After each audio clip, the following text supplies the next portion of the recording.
Welcome everyone, I am doctor Nisha Singh. आज की अपनी इस वीडियो में मैं डिस्कस कर रही हूँ प्रिवेंशन ऑफ कोरोजन। इससे पहले की वीडियोस में हमने ये समझा है कि कोरोजन क्या होता है, उसको हम कितने डिफरेंट पार्ट्स की फॉर्म में डिवाइड करते हैं, what is the difference between dry and wet corrosion. Wet corrosion is also known as electrochemical corrosion. Electrochemical corrosion की क्या डिफरेंट कंडीशंस होती हैं और कैसे इलेक्ट्रोकेमिकल कोरोजन की मैकेनिज्म प्रोसीड होती हैं, ये सभी हम पहले ऑलरेडी डिस्कस कर चुके हैं और इनसे रिलेटेड जितनी भी वीडियोस हैं उनके लिंक मैंने डिस्क्रिप्शन बॉक्स में मेंशन किए हैं। You can also refer these videos.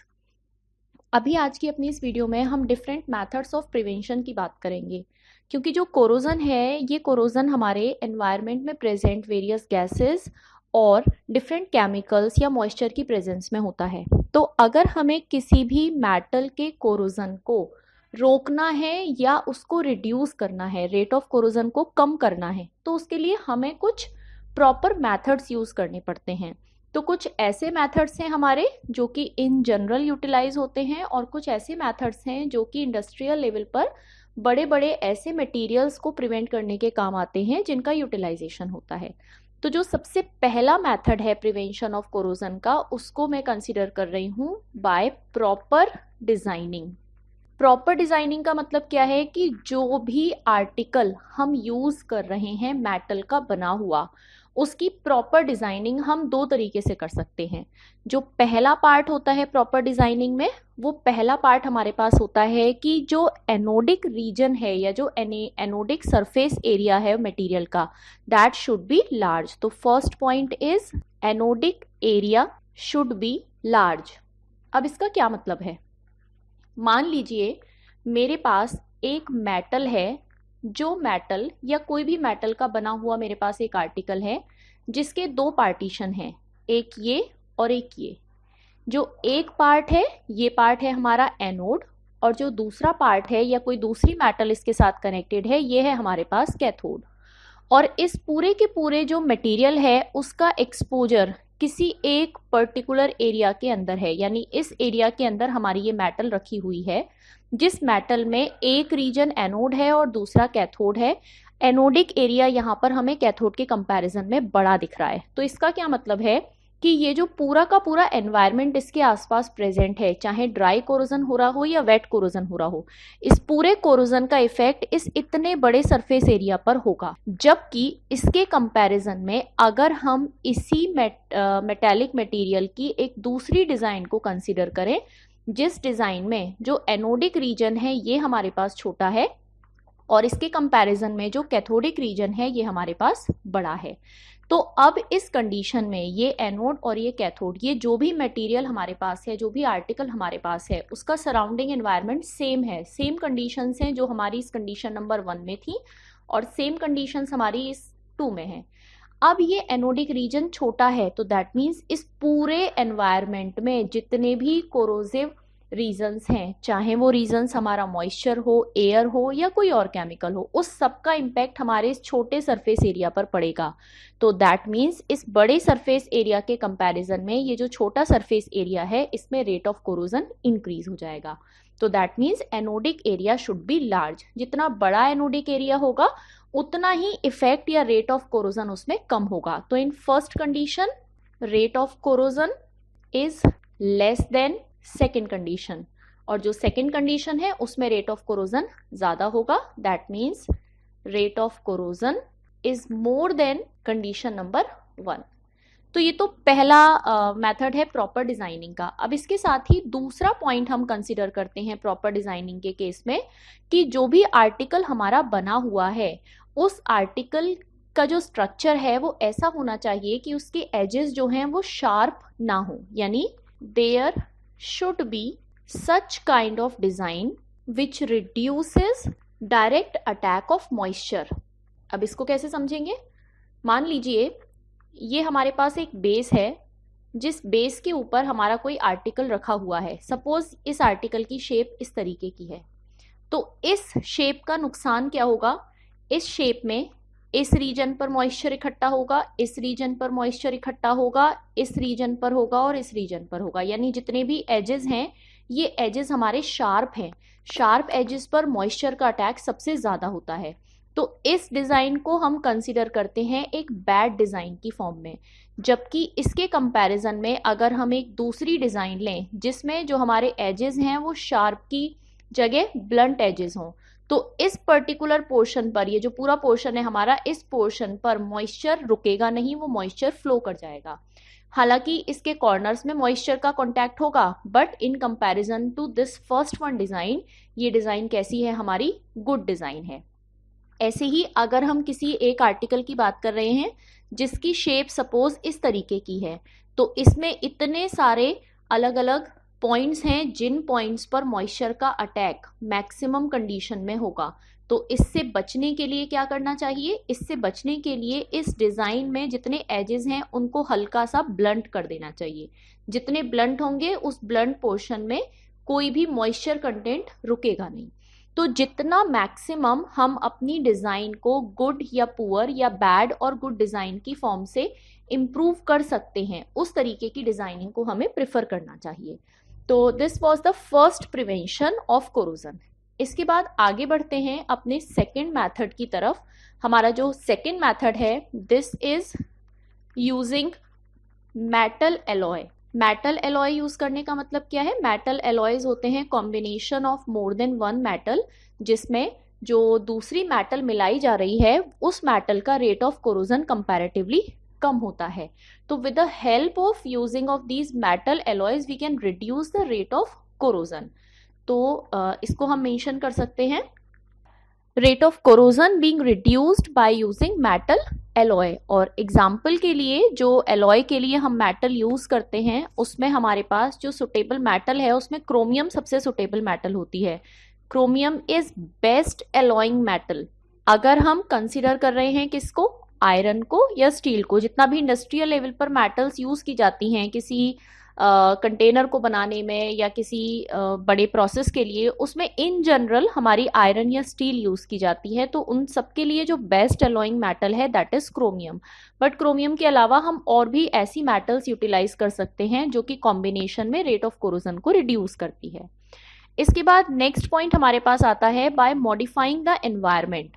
यानी एक तरीका तो है कि हम अपनी मेटल को चेंज कर रहे हैं, उस मेटल के अंदर हम कुछ मॉडिफिकेशंस कर रहे हैं, उसको एलॉय बनाकर यूज़ कर रहे हैं, या हम उसके ऊपर किसी और दूसरी मेटल की या किसी चीज़ की कोटिंग कर दें, तो वो प्रोसेस हो सकता है। एक दूसरी कंडीशन हमारे पास है modifying the environment. Modifying the environment का क्या मतलब है कि हमारी मेटल जिस एनवायरमेंट में है उस एनवायरमेंट में जितने भी कोरोजिव कॉन्स्टिट्यूएंट हैं, जितने भी कोरोजिव एलिमेंट हैं, या तो हम उनको हटा दें या फिर हम उनके अंदर कुछ ऐसे सब्सटेंस ऐड कर दें जो सब्सटेंस उन कोरोजिव कॉन्स्टिट्यूएंट के इफेक्ट को कम कर सकते हों। तो हम इन दोनों पॉइंट्स को यहाँ पर मेंशन कर सकते हैं मॉडिफाइंग द एनवायरमेंट की फॉर्म में। First condition is that bye removal of harmful constituents, and second condition is by addition of some substances which can neutralize or reduce the effect of corrosive constituent। तो इस method में हमने क्या किया? इस method में हमने दो तरीके अपनाए। या तो हमने सारे हार्मफुल कॉन्स्टिट्यूएंट जो कि कोरोजन प्रोड्यूस कर रहे हैं उनको रिमूव कर दिया। अगर हम उनको रिमूव नहीं कर सकते तो हम ऐसे कुछ सब्सटेंसेस का एडिशन कर देंगे जिन सब्सटेंसेस की वजह से जितने भी हमारे पास कोरोजिव कॉन्स्टिट्यूएंट थे उनका जो इफेक्ट है वो क्या हो जाएगा? न्यूट्रलाइज हो जाएगा या फिर रिड्यूस हो जाएगा। मान लीजिए अगर हमारे मेटल के सराउंडिंग एनवायरनमेंट में कोई एसिडिक सॉल्यूशन है। हमने अपनी इससे पहली वीडियो में समझा था कि अगर एसिडिक सॉल्यूशन के कॉन्टैक्ट में मेटल है तो वहां पर इलेक्ट्रोकेमिकल कोरोजन होता है। लेकिन अगर हम उस एसिड के इफेक्ट को रिड्यूस कर दें, उस एसिड को न्यूट्रलाइज कर दें, तो जो रेट ऑफ कोरोजन होगा वो रिड्यूस हो जाएगा। तो यहाँ हमारे पास दो कंडीशन है कि या तो हम हार्मफुल कॉन्स्टिट्यूएंट को रिमूव कर रहे हैं, अगर हम रिमूव नहीं कर सकते हैं तो हम कुछ ऐसे मटेरियल्स को ऐड कर देते हैं जो मटेरियल्स उन कोरोजिव कॉन्स्टिट्यूएंट या उन कोरोजिव केमिकल्स के इफेक्ट को कम करने में हेल्पफुल होते हैं। इसी इफेक्ट को कम करने के लिए हम एक और नेक्स्ट प्रिवेंशन की फॉर्म में कंसीडर कर सकते हैं which is use of inhibitors. Use of inhibitors, तो ये बेसिकली हमारे इस मॉडिफाइंग एनवायरनमेंट के सेकेंड पार्ट का ही डिवीजन है। तो यूज ऑफ इनहिबिटर्स में हम कुछ केमिकल्स ऐड करते हैं जो केमिकल्स हमारी रिएक्शंस को या रिएक्शंस के रेट को रिड्यूस करते हैं, यानी जो हमारी रिएक्शन एनोड पर हो रही है और जो हमारी रिएक्शन कैथोड पर हो रही है। तो दो तरीके के इनहिबिटर्स हम यूज करते हैं। पहले आते हैं हमारे पास एनोडिक इनहिबिटर्स। ये एनोडिक इनहिबिटर्स एनोडिक रिएक्शंस को कम करने का काम करते हैं, उनको रोकने का काम करते हैं। तो एनोडिक इनहिबिटर्स के एग्जांपल्स में हम यूज करते हैं different kind of chromates, phosphates, then tungstates etcetera. इन केमिकल्स को अगर हम ऐड कर दें तो ये एनोडिक रिएक्शन को रिड्यूस करते हैं, उसको रोक देते हैं। नेक्स्ट हमारे पास आते हैं कैथोडिक इनहिबिटर्स। जो कैथोडिक इनहिबिटर्स हैं ये हमारी कैथोडिक रिएक्शन को स्टॉप करेंगे या उसके रेट को रिड्यूस करेंगे। तो इनके एग्जांपल्स की फॉर्म में हम लेते हैं different kind of amines, then mercaptans, heterocyclic nitrogen compounds, nitrogen compound की फॉर्म में ही थायोयूरिया। ये सब हमारे यूटिलाइज होते हैं कैथोडिक इनहिबिटर्स की फॉर्म में। तो यूज ऑफ इनहिबिटर हमारे मॉडिफाइंग द एनवायरनमेंट का ही एक पार्ट हम कंसिडर कर सकते हैं। इसके बाद नेक्स्ट हमारे पास आता है बाय पेंटिंग और वी कैन से कोटिंग। तो हम किसी ऐसे सब्सटेंस की लेयर अपने मटेरियल के ऊपर चढ़ा सकते हैं जो कि हमारे उस मटेरियल के एक्सपोज्ड एरिया को कवर कर दे। जैसे हम घरों में किसी लोहे के बने हुए या किसी मेटल के बने हुए आर्टिकल के कोरोजन को रोकने के लिए पेंट कर देते हैं। तो मेक श्योर कि जो लेयर हम चढ़ा रहे हैं, चाहे वो लेयर पेंटिंग की हो या फिर कोटिंग की हो, वो लेयर हमारी कैसी होनी चाहिए, यूनिफॉर्म लेयर होनी चाहिए। तो इसमें यही पॉइंट पे मेंशन कर रही हूँ कि लेयर शुड बी यूनिफॉर्म। अगर हमारी पेंटिंग या कोटिंग की लेयर यूनिफॉर्म नहीं है और किसी एक पॉइंट पर वो पोर्शन खुला हुआ रह गया मेटल का, तो ये मान सकते हैं कि उस पर्टिकुलर पोर्शन पर इतना छोटा सा एनोडिक रीजन होगा जिस एनोडिक रीजन पर आसपास के पूरे एनवायरनमेंट का अटैक हो जाएगा और हमारी मेटल का कोरोजन वहां पर ज्यादा होगा। इसलिए जो लेयर हम चढ़ाते हैं या जो पेंटिंग कोटिंग हम करते हैं, that should be uniform, it is very necessary. इसके बाद आगे बढ़ते हैं अपने कुछ इंपॉर्टेंट प्रिवेंशंस की तरफ, जिनमें हमारे पास नेक्स्ट प्रिवेंशन आता है जिस पर 2 नंबर का क्वेश्चन पूछा जाता है। It is cathodic protection bye sacrificial anode. Cathodic protection bye sacrificial anode. अब इसका मतलब क्या है, तो इसको पहले हम एक डायग्राम की हेल्प से समझते हैं। मान लीजिए हमारे पास एक मेटल का पाइप है या कोई एक मेटल का पीस हमारे पास है जो कि बना हुआ है आयरन का। सपोज ये एक आयरन का पाइप है, इस पे मैंने मेंशन कर दिया आयरन पाइप, और ये आयरन पाइप किसी एसिडिक सॉल्यूशन के या किसी एल्कलाइन सॉल्यूशन के या किसी न्यूट्रल सॉल्यूशन के कांटेक्ट में है। तो अगर ये आयरन पाइप किसी न्यूट्रल सॉल्यूशन के कांटेक्ट में है तो ये आयरन पाइप बिहेव कर रहा है एनोडिक रीजन की तरह, या हम ऐसा मान सकते हैं कि इस आयरन पाइप का कोई एक पार्ट एनोड की तरह बिहेव कर रहा है और कोई पार्ट कैथोड की तरह बिहेव कर रहा है।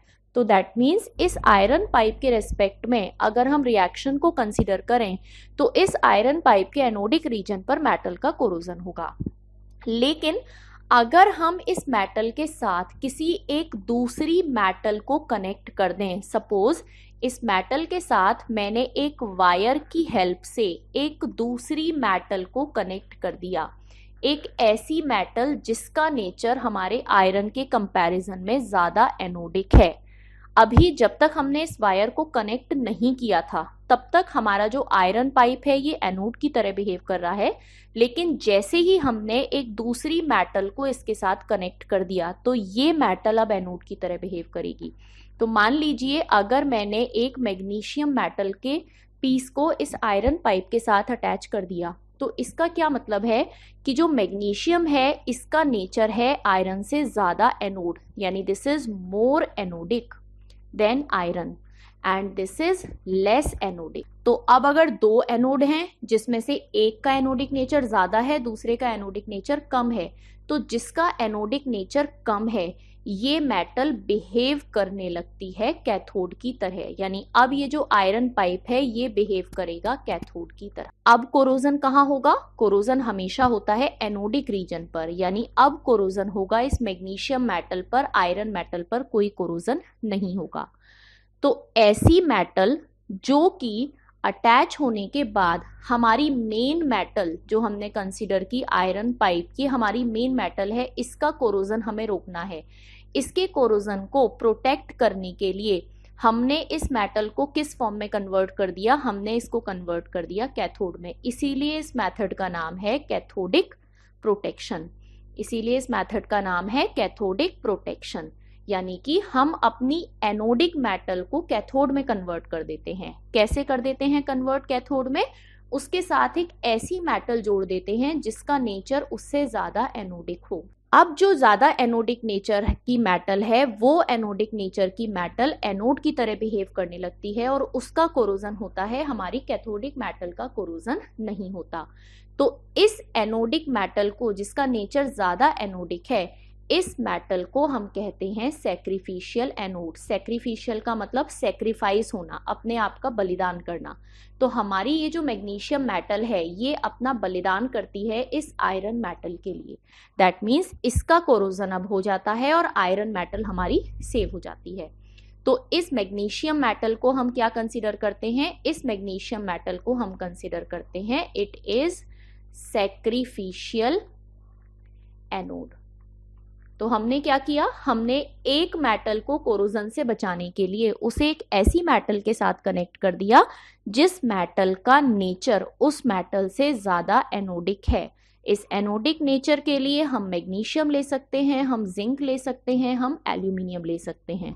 तो इसे हम कैसे रिप्रेजेंट करेंगे देखते हैं। तो इस मेथड में हम क्या कर रहे हैं? इस मेथड में हमें अपनी जिस मेटल स्ट्रक्चर को प्रोटेक्ट करना है, the metal structure which is to be protected, उसको हम कन्वर्ट करते हैं कैथोड में। कैसे कन्वर्ट करेंगे? उस मेटल को हम कनेक्ट कर देंगे एक वायर की हेल्प से मोर एनोडिक मेटल के साथ, और ये जो मोर एनोडिक मेटल होगी, इसको हम क्या कहेंगे? इसको हम कहेंगे सैक्रिफिशियल एनोड। और अगर हम पर्टिकुलर आयरन के केस को कंसीडर करें तो इस सैक्रिफिशियल एनोड के एग्जाम्पल्स हमारे पास क्या क्या हो सकते हैं? जिंक हो सकता है, एल्यूमिनियम हो सकता है, मैग्नीशियम हो सकता है, या इन मेटल्स के एलॉय हो सकते हैं। तो अब जो कंडीशन हमने यहाँ डायग्राम में कंसीडर की, इस कंडीशन के अकॉर्डिंग अब जो हमारी रिएक्शंस होंगी, एनोड पर अब कौन सी रिएक्शन होगी? अब एनोड है हमारे पास ये मैग्नीशियम, ना कि आयरन। तो दैट मीन्स एनोड पर ऑक्सीडेशन होगा जिसमें मैग्नीशियम आयन का कन्वर्जन होगा, मैग्नीशियम मेटल का कन्वर्जन होगा मैग्नीशियम आयन की फॉर्म में, और साथ में इलेक्ट्रॉन रिलीज होंगे।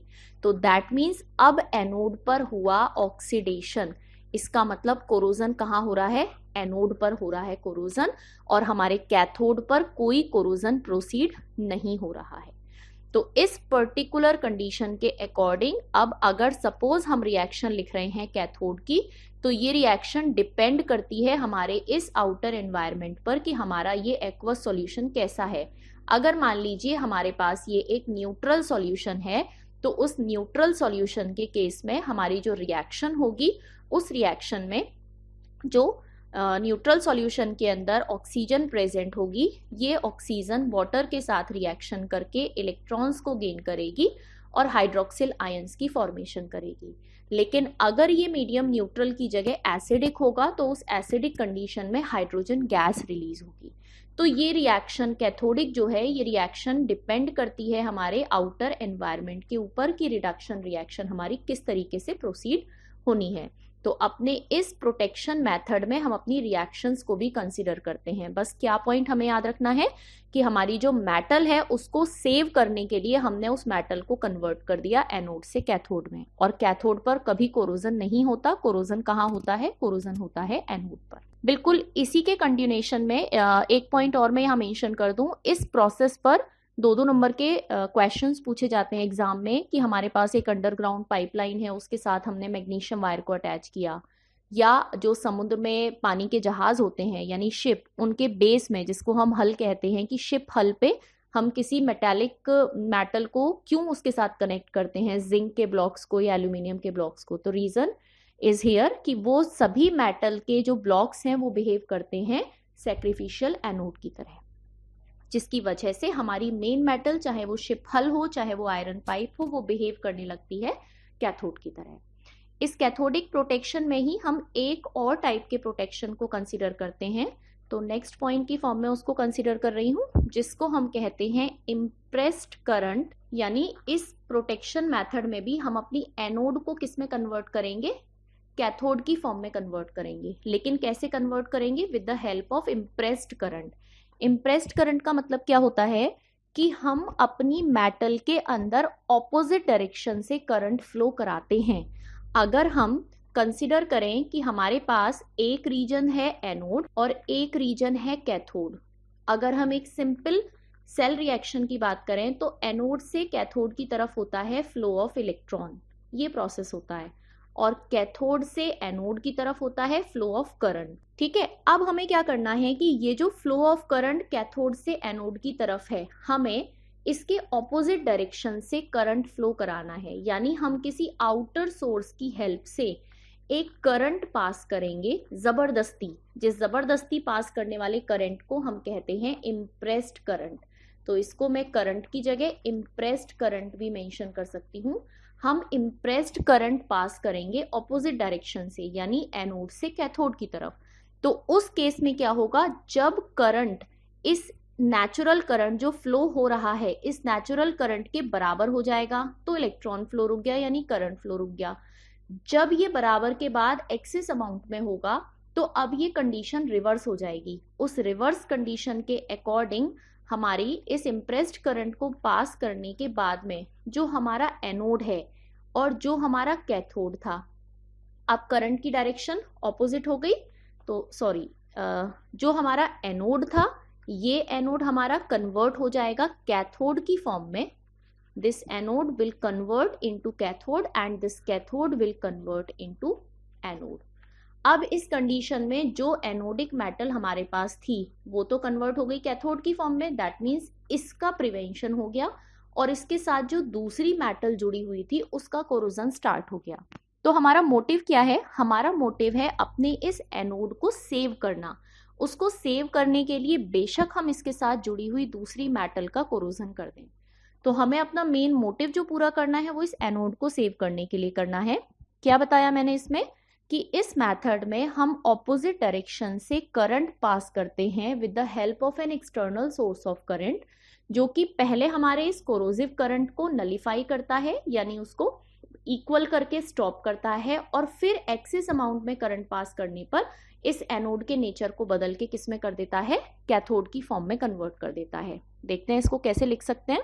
This is, in this method current from an external source is impressed. Impressed means opposite direction में पास करना, अप्लाई करना, to nullify the corrosion current. Corrosion current हमारा कौन सा है, जो नेचुरल इलेक्ट्रोकेमिकल कोरोजन से फ्लो हो रहा है, and convert the corroding metal from anode to cathode. Anode को किस फॉर्म में कन्वर्ट करना, कैथोड की फॉर्म में कन्वर्ट करना। कैसे, एक एक्सटर्नल सोर्स की हेल्प से एक करंट को ऑपोजिट डायरेक्शन से अप्लाई करना, जिससे हमारा जो करंट फ्लो हो रहा है वो करंट पहले स्टॉप हो जाए।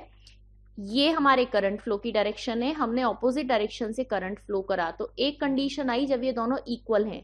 अगर ये दोनों इक्वल हैं तो हमारे करंट का फ्लो स्टॉप हो गया। फिर हमने इधर से और एक्स्ट्रा अमाउंट में करंट पास कराया, अब ये करंट कम हो गया, तो दैट मीन्स अब इधर जो मेटल हमारे पास थी वो एनोड की जगह हो गई कैथोड, और इधर वाली जो मेटल हमारे पास थी वो हमारी कैथोड की जगह हो गई एनोड। क्योंकि करंट का फ्लो हमेशा कैसे होगा, कैथोड से एनोड की तरफ। तो हमने जबरदस्ती करंट का फ्लो कराकर अपनी मेटल को कैथोड की फॉर्म में कन्वर्ट कर दिया। ये हमारा अगला पार्ट था कैथोडिक प्रोटेक्शन का। अब हम आगे बढ़ते हैं एक और लास्ट पोर्शन ऑफ प्रिवेंशन की तरफ। I think it is number 8, it is anodic protection. Anodic protection, अब इस एनोडिक प्रोटेक्शन में हम क्या करते हैं, हमारे पास ऐसी मेटल जिसका नेचर एनोड है, हम इसके नेचर को और ज़्यादा एनोड की फॉर्म में कन्वर्ट करते हैं। यानी हम इस मेटल के अंदर एक करंट पास करते हैं, जिस करंट के पास करने से इस मेटल का एनोडिक नेचर बढ़ जाता है। मतलब इसका रेट ऑफ कोरोजन बढ़ जाएगा अगर एनोडिक नेचर बढ़ेगा। हम रेट ऑफ कोरोजन इतना बढ़ाते हैं कि मेटल जो है वो अपने ऑक्साइड की एक लेयर अपने ऊपर ही बना ले, यानी मेटल किस में कन्वर्ट हो जाए, मेटल कन्वर्ट हो जाए मेटल ऑक्साइड की फॉर्म में। और एक यूनिफॉर्म लेयर अपनी सरफेस के ऊपर बना ले। अगर इस मेटल के ऊपर एक बार इस ऑक्साइड की यूनिफॉर्म लेयर बन गई तो दैट मीन्स इस मेटल का एक्सपोजर एनवायरनमेंट में अब नहीं है। अब ये मेटल जिस एनवायरनमेंट में रखी हुई है उस एनवायरनमेंट के कांटेक्ट में क्या है, ये मेटल ऑक्साइड है, ना कि हमारी मेटल है। तो इस मेटल ऑक्साइड के एक्सपोजर की वजह से हमारी जो मेटल है उसका कोरोजन रिड्यूस हो जाएगा। लेकिन ये लेयर कैसी होनी चाहिए, यूनिफॉर्म होनी चाहिए। अगर इस लेयर की फॉर्मेशन यूनिफॉर्म ना होकर कम हो गई या बहुत ज्यादा मोटी थिक लेयर हो गई तो इसका मतलब क्या होगा, हमारी एनोडिक मेटल बहुत ज्यादा यूज हो गई या उस मेटल का यूटिलाइजेशन कम हुआ और बीच बीच में कहीं कहीं पर कुछ स्पेस रह गया, जिसकी वजह से हमारी मेटल का कोरोजन इंक्रीज हो जाता है। तो इस जो प्रॉपर प्रोसेस होता है उस प्रोसेस को हम कहते हैं पैसिवेशन। तो इसे हम लिख सकते हैं एनोडिक प्रोटेक्शन बाय पैसिवेशन। तो देखते हैं इसको कैसे लिख सकते हैं। तो अकॉर्डिंग टू दिस मेथड हम एक एक्सटर्नल करंट अप्लाई कर रहे हैं। This method is done by applying an external current in a direction that makes the metal more anodic, जो हमारी मेटल के एनोडिक नेचर को बढ़ा दे। पैसिवेशन का मतलब क्या होता है कि मेटल के ऊपर ऑक्साइड फिल्म का डिपोजिशन, यानी मेटल का कन्वर्जन मेटल ऑक्साइड में हो और वो ऑक्साइड मेटल के ऊपर डिपोजिट होनी स्टार्ट हो जाए। लेकिन ये जो पैसिवेशन होता है, इस पैसिवेशन के लिए एक रूल वर्क करता है जिस रूल को हम कहते हैं पिलिंग बेडवर्थ। इस पिलिंग बेडवर्थ रेशियो के अकॉर्डिंग जो बनने वाली मेटल ऑक्साइड की फिल्म है वो एक पर्टिकुलर रेशियो की फॉर्म में बननी चाहिए। दैट मीन्स इसको हम लिख सकते हैं PBr is equal to volume of metal oxide divided by volume of metal consumed. Volume of metal consumed. अगर ये PBr रेशियो हमारे पास 1 से लेकर 1.45 यानी we can say if PBr is equal to 1 to 1.45 तो दैट मीन्स कि जो metal की लेयर है that is uniform, that is non porous. तो इसको हम मेंशन कर सकते हैं। तो अगर ये बनने वाली मेटल की लेयर नॉन पोरस है तो दैट मीन्स जो पिलिंग बेडवर्थ रेशियो है वो रेशियो हमारा 1 से लेकर 1.45 के बीच वेरी कर सकता है। अगर ये इतना वेरी करता है तो दैट मीन्स हम मेटल का पैसिवेशन कर सकते हैं। अगर ये वैल्यू इतनी नहीं आती है, इससे कम या ज़्यादा होती है तो दैट मीन्स हम अपनी मेटल का पैसिवेशन नहीं कर सकते। तो ये हमारे कुछ प्रिवेंशन मेथड्स हैं कोरोजन को प्रिवेंट करने के। इस जो 10 नंबर का लॉन्ग क्वेश्चन आता है कोरोजन में, उस कोरोजन में हमसे मैकेनिज्म ऑफ इलेक्ट्रोकेमिकल कोरोजन और साथ में डिफरेंट प्रिवेंशन मेथड्स पूछे जाते हैं। तो कई बार मेथड्स हाईलाइटेड फॉर्म में नाम से पूछे जाते हैं, इसलिए मैंने लास्ट के 3 मेथड्स डिटेल में पढ़ाए हैं और इन पर 2 नंबर का क्वेश्चन भी पूछा जाता है जिसको मैं अपनी आगे की किसी वीडियो में डिस्कस करूंगी। So thank you so much everyone. If there is any query or any suggestion, you can write down in comment box.